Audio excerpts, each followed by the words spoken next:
O Bruno ele mandou uma pergunta aqui, eu acredito que você, Matheus, vai saber responder até melhor um pouquinho.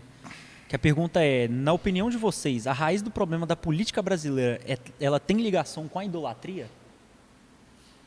Vai lá, você que vai Nossa. falar. Por Falei isso que eu tô demais. falando, talvez você consiga responder um essa pouquinho pessoa? melhor Quem é essa pela pessoa? questão histórica. Deixa, Bruno Costa, o primo do Daniel, primo meu também. Não, Não, primo do Daniel, não é primo dele não, é. não, o Niel não. Tô trocando, é primo o Bruno meu. é cunhado do Daniel. É. É primo do Vitor. Não, Não é primo do Daniel, tô trocando as coisas deixa aqui. também só incorporar, dá Sim. uma melhorada. Eu acredito que não é só brasileiro. É, Você vê isso num âmbito mundial. Exatamente. Você vê nas últimas eleições aí dos Estados Unidos como foi. É uma coisa que você vê não só no Brasil. A idolatria política está num âmbito mundial. Aí, mete bala. Eu até pego um nome aqui, Aí, ó. para não ser pego eu na tô até malha me fina. corrigindo aqui, ó. Tô até corrigindo aqui, que é cunhado, é meu primo. É primo, Foi mal aí, gente, Bruno, deixa foi mal aí, claro Bruno. é primo do Vitor. Vitor, hein? Não, então, só aqui, ó, olha. Gente, eu penso, se a gente analisar bem profundo, política é algo que sempre teve ligado à religião. Essa coisa de, tipo, essa divisão entre política, entre Estado e religião, ela é nova, ela é moderna, ela não é essa coisa antiga, você está entendendo? Se for pegar Então- na época medieval mesmo, era quase que a religião e os reis controlando tudo junto, né? Sim, exatamente, mas não é só essa época, sabe? Vem antes, sabe? Todo mundo teve a necessidade de crença, isso é fato, entendeu? Você pode recorrer a muitos antropólogos e você vai ver isso. E um deles é até mesmo, o cara chama Claude Lévi-Strauss. O Claude Lévi-Strauss, é isso aí, mais ou menos. Então, tipo assim, ele fala que essas coisas, elas são estruturais. Tipo assim, ela forma todas as sociedades. Política. Então, política, ela parte da necessidade, entende? Você tem uma necessidade, só que você precisa de um grupo para satisfazer essa necessidade, e aí você se organiza politicamente, onde tem um líder, e assim as coisas vão se formando. Então, isso é histórico. Todo tempo teve essa ligação com religião. Então, pelo fato de ter essa ligação com religião, a relação ela fica tão prostituída mesmo, sabe, tão profana, que as pessoas acabam chegando num momento que acham, não, é tudo a mesma coisa. Sacou? Tipo assim, quando você, por exemplo, você analisa que antes de Constantino, né, e aí a gente pegando uma coisa mais histórica, os cristãos eram perseguidos. Constantino ele vem no século IV depois de Cristo, mais ou menos ali 400 anos depois de Cristo. Então, assim, quando Constantino se converte, né, aí entra a religião e o Estado junto. Os cristãos eles não tinham templos fixos, eles tinham lugares que se reuniam, mas não tinha nada fixo. Né? Só que aí, a partir do momento que Constantino começa a governar, o que acontece? Constantino pega onde os mártires da igreja eram mortos, onde aquelas pessoas que eram mortas pela fé, e vai lá e começa a construir templo nesses lugares. Sacou? Então aí começa essa relação que, a meu ver, ela é prostituída. Ela é, assim, sabe? Eu vou dizer até uma palavra mais pesada. Ela é até meio demoníaca, vamos dizer assim. Porque ela passa a satisfazer interesses tanto do alto escalão da igreja quanto do alto escalão da política, né? Então, o que a gente cria a partir desse momento? Um César ou papismo, que esse é um conceito assim histórico, né? Que é aquela questão de tipo assim, o rei institui o líder religioso, sabe? Então, o rei abençoa o líder religioso e o líder religioso abençoa o rei. E ali você não sabe se esse líder religioso, que se a gente pegar a herança cristã da Idade Média, a gente pode falar que é o Papa, sacou? Então a gente não sabe se esse líder religioso, ele está fazendo a vontade de Deus ou se ele está fazendo a vontade do rei. Então isso fica prostituído, sabe? Então, ao mesmo tempo, que lida com as nossas emoções, aí você chega e fala que, tipo assim, não, que quem está contra o presidente está contra Deus. E essas narrativas, elas vêm chegando em nós. E hoje a gente é uma idolatria, sabe? E a idolatria, ela leva a gente para os extremos, cara. O Brasil hoje é o retrato disso. Ou você é de esquerda, ou você é de direita. Ou é extrema esquerda ou é extrema direita. Você não Exatamente. tem como você não ser tem meio a outros meio. vieses políticos, você tá entendendo? E olha que eu não estou falando de narrativa assim... Qualquer outra posição, você está em cima do muro. Parece É. que você não é uma pessoa que tem posicionamento, Ou você se não é 880. estiver, né? Não tem como ser- mas eu acho que vai além disso aí. Sabe por quê? Porque hoje, por exemplo, vamos citar nomes? Pode. Então é o seguinte, se você critica o presidente atual, você é a favor de quem? Não, se você critica, você é de esquerda. Você é Lula. Então, Lula livre e se 2022. você critica o outro lado? E se você critica o ex-presidente, você é a favor de quem? Você é misógino, você é elitista. O ex-presidente Lula, né? Porque É. não é o Temer, né? Então,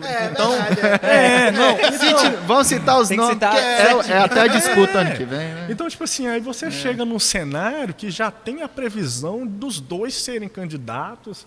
E tipo assim, Já cara, estão lá no topo da cadê as pesquisa? nossas opções? E nesse meio todo tá aquelas pessoas familiarizadas com crença, que são evangélicos, que são católicos, que são pessoas que estão acostumadas com, não vou falar misticismo, que nosso Deus não é mito, é óbvio que não, mas eu vou falar com a transcendência, com algo maior. Essas pessoas já estão acostumadas com isso, entendeu? Aí você chega a ponto e fala, não, esse cara vamos dizer assim, ele é mandado por Deus, tá entendendo? Ele está fazendo a vontade de Deus porque cita versículos. E o mito, ele cria em nós, cara, uma falsa luta contra aquilo que é demoníaco. Você está entendendo? Então, o mito, o fato do mito, e aqui eu não estou fazendo provocação Eu ia nenhuma. brincar. Falei, você tá cutucando. É Não, o mito não tô com fazendo- M minúsculo mesmo. Mito de mitologia mesmo, sabe? É mito primeiro que é mentira, entendeu? A palavra significa mentira. Então, esse mito, ele cria, tipo assim, cara, um ideal, tipo assim, nós estamos lutando contra o demônio, sabe? E desculpa, eu falo até mesmo, que espiritualiza algo que nem é espiritual, cara. Sabe? Espiritualiza algo que vem das nossas emoções, algo que mexe com a gente. Então, a história, ela mostra, até mesmo a nossa história bíblica, ela fala de diversos reis que foram instituídos por Deus, né? Óbvio, mas isso não abre precedência nem carta branca para a pessoa fazer o que quiser e atropelar todo mundo. Né? Muito pelo Eu contrário. penso também assim, na verdade a política a gente tem que entender que ela é uma atividade humana, né? Ela pode se pensar como um mandato divino, sim, né? Dependendo aí da visão, mas ela é uma atividade humana como qualquer outra. Ela foi corrompida pelo pecado original. E hoje percebe-se muito que realmente um dos maiores pecados que atrapalham a política é a idolatria, quando você acha que uma pessoa política é a pessoa que vai salvar. Isso, os próprios judeus até acham que o Messias será político apenas, e a gente entende já que o Messias veio num reino superior e acima, né? Então, a idolatria é algo que está muito presente não só no campo da política, ela também é presente nas nossas vidas o dia inteiro. Todo tempo as pessoas querem um blogueiro, querem um pastor para olhar e ver como aquela pessoa é o centro da atenção. Quando nós cristãos, né, ainda bem que a agenda vai de cristianismo, deveríamos ter o tempo inteiro foco em Cristo. Então, a partir do momento em que você atribui a ação de Deus ao presidente Bolsonaro, ou ao Lula, ou ao pastor, você está idolatrando, você é idólatra. E isso é uma coisa que a gente tem que mudar no nosso coração em todos os aspectos. Por exemplo, agora só para sair um pouco da política partidária, partindo para a política eclesiástica, a gente idolatra pastor demais. Sim. Na igreja presbiteriana, Nossa. demais, os pastores são homens, Não, eles têm ministério. A gente não tem um mitodemos? Exatamente. Ué. Sabe? Uma Aí idolatria. eu me lembro que quando o pastor Caio Fábio, né, alguns falam que caiu, outros falam que desviou, enfim, quando aconteceu a questão do Caio Fábio, pessoas, aquilo virou um alarde, fala, cara, ele é um ser humano, ele caiu ou não caiu também, é uma questão que ele tem que resolver com Deus, e aí as pessoas dispersam da fé.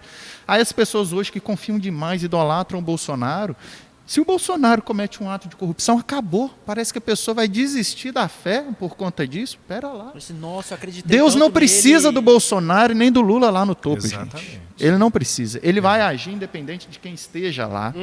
Entendeu? Quando Elias teve a depressão lá na caverna, lá, fugindo de Jezabel, Deus falou, ó, você vai sair, você vai ungir fulano rei, ciclano. Quando você vai ver a história do rei que Elias foi ungir, foi um rei extremamente ruim para Israel. Matou a gente israelita pra caramba. Ou seja, o agir de Deus independe de quem esteja lá, entendeu? Então, até para tocar aqui, até levantar aqui, a Ana Luísa levantou, né? Show. Acha que foi um erro de muitos cristãos elegerem o atual presidente como a primeira e única solução para o país? Sim, o cristão em si. Exatamente. Eu votei no Bolsonaro, tá no segundo turno, só para ficar claro. Mas sim, é errado você achar que ele é a primeira, mas não foi no primeiro não, tá? Só para ficar claro. Foi a opção de segundo turno. Tivemos o papo no almoço do Sedol. Cara, Eu queria o capitão lá, como é que é o nome? O bombeiro, o bombeiro. O cabo. da Cabo da Ciolo. Ciolo. Glória a Deus. Entendeu? Então, essa idolatria, cara, o cristão tem que afastar da vida dele. Eu achava um absurdo pessoas em grupos, onde a maioria era bolsonarista, não permitiam que às vezes as pessoas falassem, puxa, eu queria votar no Haddad. Cara, parecia que a pessoa ia ser excomungada da igreja. Eu falei, pelo amor de Deus, gente. E olha só, esse retrato... É um voto ruim mesmo no Haddad, só para É um voto ruim, mas, cara, o cara tem o direito de votar. Se ele Exatamente. enxerga que o cristianismo dele, aquela opção é melhor, ele entende... Cara, vota. Eu converti voto para o Haddad e não converti um para o Bolsonaro, se vocês queriam. Porque eu queria que a pessoa tivesse liberdade. Cara, você tem que ser livre para escolher. Exatamente, a gente tem que ter essa liberdade. Eu acho que nenhuma opção que é posta como solução geral dos nossos problemas é uma boa opção de voto. Sabe? Nenhuma opção desse tipo. Nem Haddad. O nosso cenário político passado estava horrível. Né? A gente não tinha essa opção. A gente não tinha esse homem, vamos dizer assim, não é esse homem santo, óbvio que não, mas a gente não tinha esse homem sensato e bíblico que a gente tanto busca. Entende? Então, assim, e as agressões que antes da eleição do atual presidente era reclamada pelos seus eleitores, eles cometem hoje. A gente precisa de sensatez, gente. A gente não pode apoiar a situação atual onde pessoas que, em nome desse presidente, vão lá e muvucam lá, entende? Pelo fato dessa pandemia que a gente está vivendo. A gente nunca viveu esse tipo de coisa. Entende? E sim, Deus põe governantes ruins. Eu sempre paro para pensar no seguinte: olha para a nossa situação pré-eleição. Nós, vamos ser sinceros aqui, pelo menos nós quatro. Nós cinco também, você pode nós falar. cinco. Nós sim Temos a participante oculta. Se você quiser falar alguma coisa também, você pode levantar Vamos a mão, sim. viu? A gente merece um governante sensato e bíblico. A gente merece. É óbvio que Deus faz algo para além do que a gente merece. Mas assim, a gente merecia coisa pior, entendeu? Por isso que a gente vive essas coisas hoje. E pegando um pouquinho aqui de um cara que eu tenho lido, né, que ele foi pastor, na verdade, ele morreu, que é o Bonhoeffer, né, o Dietrich Bonhoeffer. E ele foi pastor no tempo do nazismo e morreu em resistência ao governo do Hitler.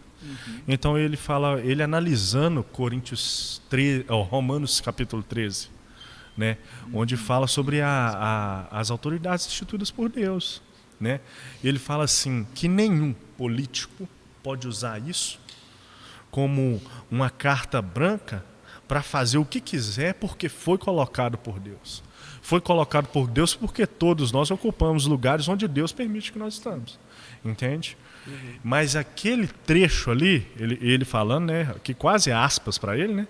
Aquele trecho ali, ele fala que Paulo quer dizer assim, que independente do político, independente da situação, nós viemos resistir crendo em Deus.